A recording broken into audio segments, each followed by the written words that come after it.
praying. I mean, I certainly don't want to bother God. I don't want to interrupt God. I mean, he knows where he's going, knows what he's doing. He doesn't need information from me about anything. And he's not about to change his ultimate plan and design. So if I am told to pray, maybe all I need to do is just kind of go in for a little brief thing and say, I'm really sorry to bother you, God. I'll just keep this to a minimum. I know you're really busy, and I know you got the deal worked out, and you know where it's going, but so I won't be long. And people say that to me all the time. To me. Well, I know you're really busy, and you got a lot of things on your mind, but if I could just have a minute. If people think that that's some kind of intrusion into my life, and I haven't got a clue what's coming in the future, we think about God, we would say to God, well, this is ridiculous for me to come and bring my little deal in front of you when you got it all worked out from beginning to end. Even the fact that I was born, that I exist, and that I would come to you with this request was known to you before the foundation of the world, and it's all in the plan. What's the point? Well, if I do come, I'm going to make it quick and I'll be out. I mean, it's almost embarrassing, isn't it? Sorry, God, it's me again, and I know I interrupt you a lot. Listen to me, God. These people who prayed in the Old Testament demanded a hearing with God. Psalm 27, verse 7. These are illustrations. There are many more. Psalm 27, 7. Hear, O Lord, when I cry with my voice. Listen to me when I'm talking to you, God, and be gracious to me. And look at this. Answer me. Have you ever said that to God? I'm telling you, God, you better listen to me, and I want an answer. Answer me. Psalm 55 adds another component. Verse 1, give ear to my prayer, O God, and do not hide yourself from my supplication. Don't you be hiding anywhere. I'm talking to you. It's amazing. Give heed to me and answer me. I am restless in my complaint, and I am surely distracted. I'm telling you, things aren't going right, and you need to listen to me, and don't you be going off hiding somewhere. Pay attention. Sounds like my kids talk to me like that when I'm distracted. Or my mom would say, well, that took a lot of nerve. It's like you've stepped over the boundaries of rudeness. You've gone too far. You say, well, what is the point in talking to God like that? Well, I mean, if you know God is sovereign, and if you know God is all-wise and all-powerful and all-knowing and has purposed everything from the beginning to the end and all the way through the middle, what in the world is the point of praying? And the answer is because God has not only ordained the end, he has ordained the means to the end. And I don't know about you, but I'd rather be a part of God's means than anything else.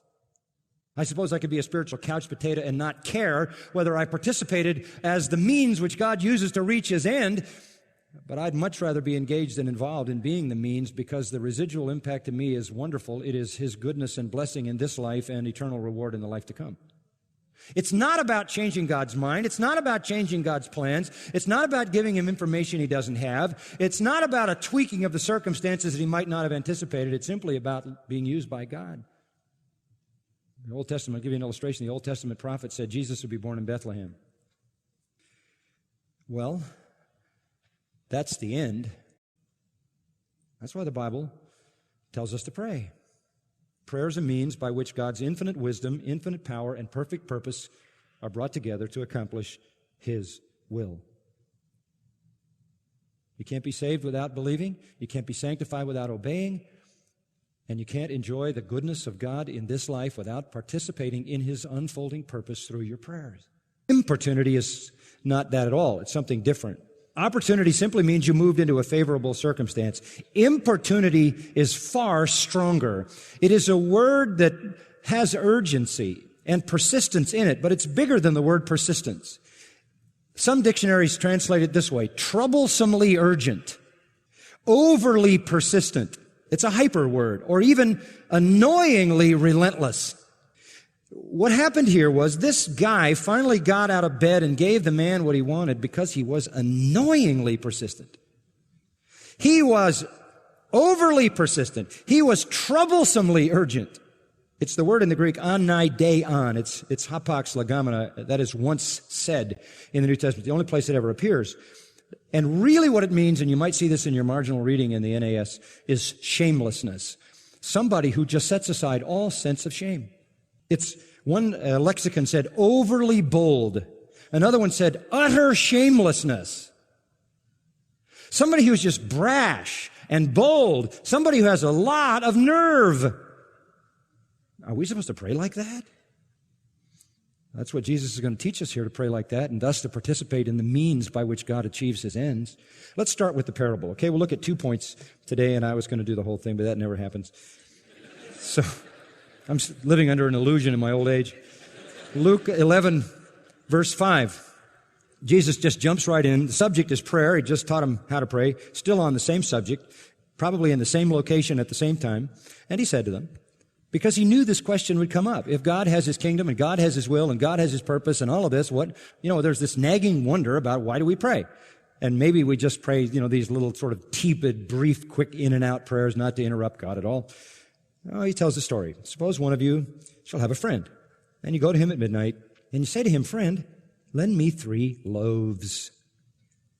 Now, the teaching on prayer raises the question, shouldn't we be reluctant or a little ashamed to bother God with our trouble since, he's going to do what he's going to do? And so here's the illustration. Jesus jumps back into this daily life. Very simple, unforgettable story. Suppose you have a philos, a friend, somebody that you have an affection for. It means a neighbor. Now, in Israel, as in other parts of the world in ancient times and in third world countries today, people in places where they don't have a lot are dependent upon their neighbors. They're dependent upon each other. They sort of survive together. You make enough bread for the day. You eat the bread that day, and then it's gone. The next day you make bread again. You might have a supply of grain, and you might have a supply of oil, like the widow in the Old Testament, but you don't have preservatives, and you don't have a stockpile of foods. You don't have a AM, PM store. You don't have food shops that are certainly open at night, and you don't have access to that. So, it's the battle for bread every day, and that's the way it was. And so here's a man who has a neighbor and goes to him at midnight. This is the worst time for a visit. I hate when people come to see me at midnight. I don't care what they want. That's not a good time to come. And by the way, there was no TV in those days, so there was no late night anything.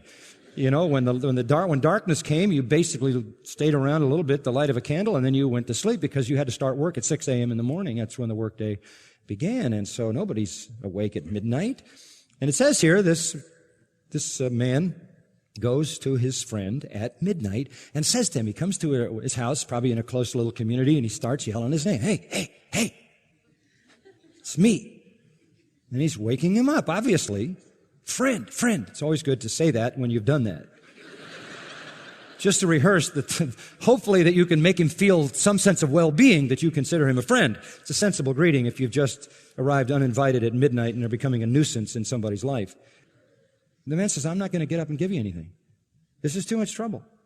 And then Jesus, skipping any prolonged narrative, jumps to the point of the story in verse 8.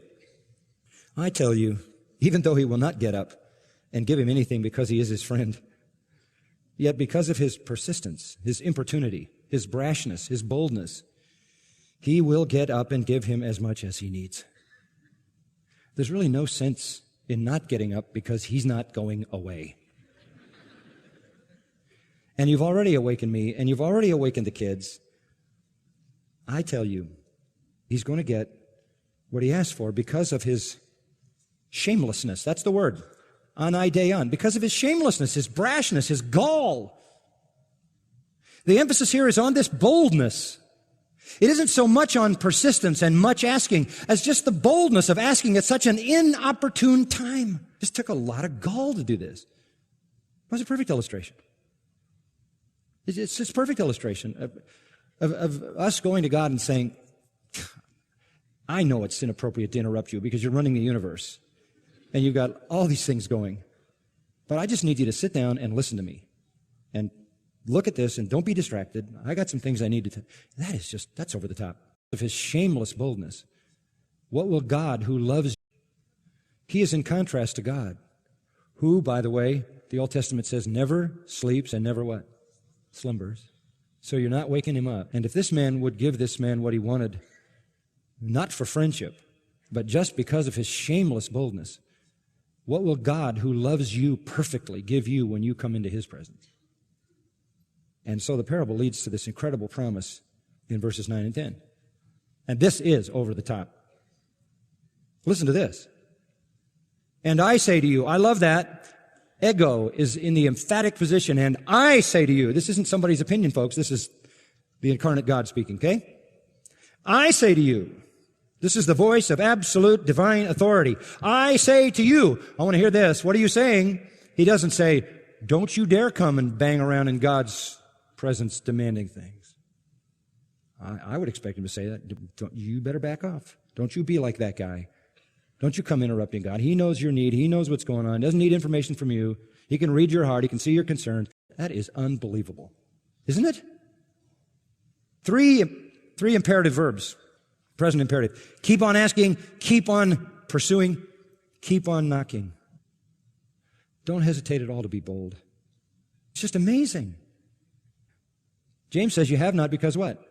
You don't ask. Or you ask to consume it on your own lust, or you ask double-minded, not really believing, or you ask out of a disobedient heart and you have forgotten that God hears the prayers of those who obey His commandments, or you say, wait a minute, isn't this a blank check? Come on. You can't just ask, seek, knock, and you receive. Well, is this a blank check? No. It's already been qualified by verses 2 through 4, hasn't it? Here's how you pray. Father, hallowed be what? Your name. Your kingdom come, and then we add, of course, from Matthew 6, your will be done. So it's always according to God's name, according to God's kingdom, and according to God's will that we ask. It's not a blank check. In a sense, the two seem like they contradict. I know my plans, they're set, they're fixed, they're good, but I'm telling you, come and pray, and I'll make you a part of the means of the fulfillment of those plans when you seek me with all your heart. And what comes out of this? I'll tell you what comes out of this. An experience of the goodness of God. An experience of communion with God. This is the richness of what we enjoy in this life and in the life to come, the eternal reward for being eager participants in the purposes of God. Next time you pray, be bold. Next time you pray, which should be at all times praying without ceasing, be shameless. Next time you pray, go into the presence of God, eager to pour out your heart. Next time you pray, ask God to listen and to see and not to turn away and to hear the cry of your heart. And as you pray and God unfolds His purpose, you will be enjoying the experience of having been a part of what He accomplishes.